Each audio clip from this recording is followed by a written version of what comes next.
Boa noite, meu nome é Caroline, sou professora de filosofia e dentro das habilidades do currículo paulista eu escolhi a habilidade de trabalho para estar falando sobre trabalho na era digital, a sociedade do cansaço.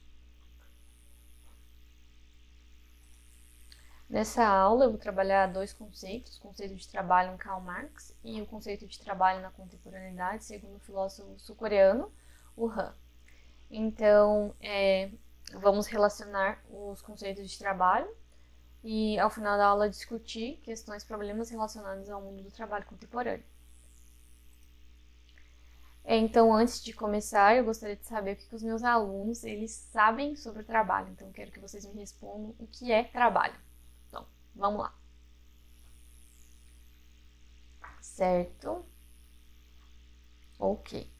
Então, vamos relembrar quais são as diferenças do trabalho na Revolução Industrial e hoje, né, na era contemporânea. Então, vamos lembrar que a gente já passou em outras aulas que na Revolução Industrial você tem a substituição, nós temos, né, a substituição da mão de obra humana pela máquina, nós temos os trabalhadores com uma longa jornada, não havia interrupção, não havia direitos trabalhistas, não havia sindicato, então vamos lembrando aí, o que mais que não havia? O que mais? Como que nós podemos diferenciar? O que mais? Como que nós diferenciamos? Lembra lá da Revolução Industrial que nós já conversamos e o trabalho de hoje? Sim, hoje a gente temos direitos trabalhistas, hoje nós temos horário para sair, horário para entrar. Quem que gosta de horário para sair, horário para entrar? Temos 13º, aposentadoria, certo? O que mais? Ok. Então, vamos lá. Agora vamos entrar aqui no conceito. Então, o que é trabalho para o Karl Marx, né? Então, primeiramente, ele vai falar dessa transformação da natureza. Então, poderíamos dizer assim, os animais trabalham? Porque ele está falando de uma transformação da natureza. Então, os animais, eles também transformam a natureza em algo. E nós, ele trata primeiramente de nós também, como transformamos a natureza em um produto, por exemplo. Mas qual que é a diferença, então, entre os animais, no caso do trabalho, e nós? É porque os animais, eu vou falar com os animais, eles, por exemplo, a abelha, ela vai lá e faz a colmeia, certo? E é um trabalho magnífico, é uma coisa assim que, poxa, você não acredita que foi um inseto que fez aquilo, não é? Vocês já viram uma colmeia por dentro?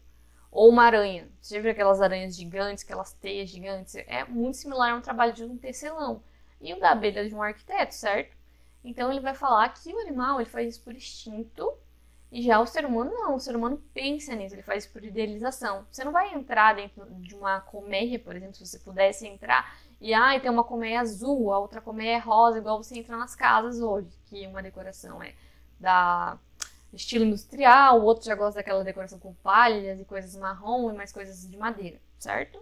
Então, nas abelhas a gente não vai ter isso. Então, essa é a diferença, né? Nós transformamos a natureza também, assim como os animais, mas eles por instinto e nós, no caso, por idealização. Nós fazemos produtos e bens necessários à nossa sobrevivência. Então, dentro do produto, nós temos o valor de uso e o valor de troca. Então, ele vai dizer que o valor de uso está relacionado à utilidade, tipo um carro, você pega ele para passear, e o valor de troca está relacionado ao valor que você vai vender ele no mercado. Por exemplo, enjoei desse carro, vou vendê-lo, certo? E ele tem outro conceito que ele apresenta, que é o conceito de mais-valia. Então, a gente tem o trabalhador proletariado, ele vai lá, trabalha. Hoje, você trabalha lá no comércio, ganha 1.500, trabalha das 8 às 6. Só que aquilo que você produz é muito mais que 1.500, mas esse valor ele fica com o seu patrão, com o seu chefe, né, com o dono, e você recebe menos. Então, esse é o conceito de mais-valia. E também temos o conceito de alienação, que é essa não identificação com o trabalho, que é aquilo que traz infelicidade, né, que não traz felicidade ou satisfação com o trabalho. É aqui que entra a questão do nosso filósofo contemporâneo, Han, que ele vai falar que após a Revolução Industrial, nessa era pós-Revolução Industrial, que era que vivíamos, a promessa do trabalho era o quê? Liberdade, mas se transformou em autoexploração. Por quê? Vieram os empreendedores e o meio digital. Então, o meio digital, ele se torna essa alienação, essa separação do homem com o produto, do homem com o serviço, porque o meio digital torna-se esse meio, né? O digital torna esse meio que não te deixa acessar esse produto ou esse serviço.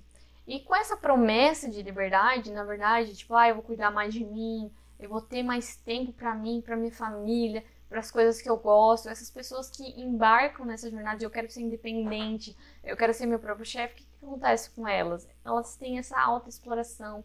Aí o sucesso não vem, tem esse insucesso e elas mesmas se imputam isso, toda essa derrota. E o que acontece? Você tem uma sociedade que tudo pode, que era para ver prosperadamente, e ela é uma sociedade que nada consegue. E isso se dá na geração Z, que é a nossa geração, né? Que é a geração de vocês. Então, o que a geração Z queria? Ela queria mais flexibilização, ela queria ser seu próprio chefe, ter mais tempo para si. Mas o que acontece é que agora, em vez de ela trabalhar das 8 às 6, ela trabalha das 8 às 8, ela trabalha 12 horas, ela trabalha sábado, domingo, feriado. Isso com a promessa de que, não, tô aqui na praia, estou aqui trabalhando na praia. Olha, gente, eu tenho um celular, posso trabalhar de qualquer lugar. Realmente, você pode trabalhar de qualquer lugar, mas você não tem mais descanso. É isso que tem tornado essa geração tão doente, né? Com essas doenças psicossomáticas, né? Então, eu quero levantar com vocês aqui essa questão problema. Se a geração Z tem sofrido tanto desses males, por que quando nós fazemos uma entrevista com um jovem hoje, ele mesmo assim, ele quer ser um youtuber, ele quer ser um influencer? Por que será que isso acontece? Então é isso, essa foi a minha aula, esses são os objetivos de aprendizagem e também as referências.